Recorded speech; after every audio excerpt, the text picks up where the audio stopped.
Hello friends, இன்னைக்கு Bharathi home ஃபுட்ல மூளைக்கு வலு சேர்க்கும் முளைக்கீரை கடையல் எப்படி செய்யறதுன்னு பார்க்கலாமா? இப்போ அடுப்பில் கடாயை வச்சு 2 டம்ளர் தண்ணி சேர்த்துக்கிறேன். இந்த தண்ணி கூடவே இப்போ காரத்துக்கு 4 பச்சை மிளகாய் சேர்த்துக்கிறேன். கூடவே 2 முழு பூண்டு, இல்லைன்னா நீங்கள் 20 to 30 பூண்டு பற்கள் சேர்த்துக்கோங்க.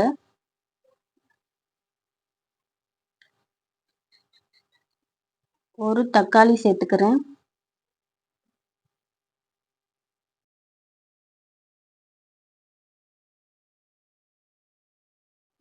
ஒரு 2 to 3 நிமிஷம் பூண்டு நல்லா தண்ணியிலே கொதிக்கட்டும்.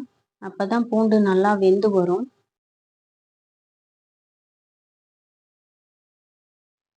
இது இப்போ நல்லா கொதிக்கும் போது சுத்தம் பண்ணி வச்சிருக்கிற முளைக்கீரையை சேர்த்துக்கங்க.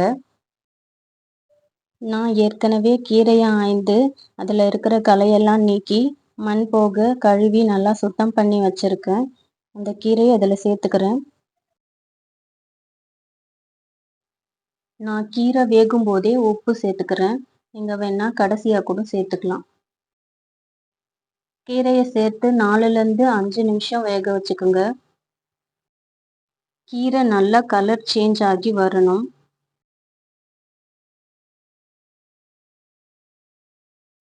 உங்களுக்கு கீரை நல்லா வெந்துருச்சான்னு பார்க்கணும்னா கீரையோட தண்டு பகுதியை எடுத்து கையால் நல்லா மசிச்சு பாருங்க. நல்லா மசிச்சு வந்ததுன்னா கீரை நல்லாவே வெந்திருக்குன்னு அர்த்தம். இப்போ கீரை நல்லா வெந்ததும் கீரை தண்ணியை தனியாக வடித்து எடுத்துக்கோங்க. எவ்வளவுக்கு எவ்வளவு தண்ணியே இல்லாமல் நம்ம வடித்து எடுத்துக்கிறோமோ அவ்வளவு கீரை நைஸாக கடையலாம். இப்போ பருப்பு கடையிற சட்டியில் கீரையை மாற்றிக்கலாம். பருப்பு சட்டியில் கடைஞ்சா கீரை நல்லா வாசனையாகவும் இருக்கும், டேஸ்டாகவும் இருக்கும். சட்டி இல்லாதவங்க மிக்சியில் 2 சுற்று சுற்றி எடுத்துக்கலாம்.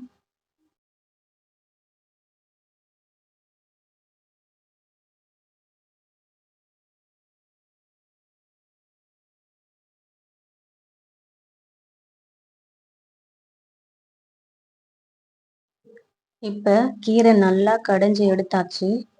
கீரை தண்ணி வடித்து வச்சுருந்தோம் இல்லையா, அது நான் இது கூட சேர்க்கலை.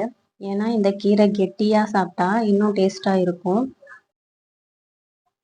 நமக்கு வேணும்னா அந்த தண்ணியை அப்படியே குடிச்சிடலாம். உப்பு பூண்டுலாம் அதில் இருக்கிறதால சூப் மாதிரி குடிக்க நல்லாவே இருக்கும். இப்போது கீரைக்கு தாளிப்பு கொடுத்துடலாம். 2 டீஸ்பூன் ஆயில், கடுகு, உளுத்தம்பருப்பு, காய்ந்த மிளகாய் 2, பெருங்காயத்தூள் சிறிது சேர்த்து தாளிப்பு கொடுத்துக்கிறேன். சுட சுட சாதத்தோடு சாப்பிட்டு பாருங்க, அவ்வளவு அருமையாக இருக்கும். உங்களுக்கு பிடிச்சிருந்துன்னா நீங்களும் ட்ரை பண்ணி பாருங்கள். உங்கள் ஃப்ரெண்ட்ஸ் அண்ட் ஃபேமிலி எல்லாருக்கும் ஷேர் பண்ணுங்கள். தேங்க்யூ. தேங்க்ஸ் ஃபார் வாட்சிங்.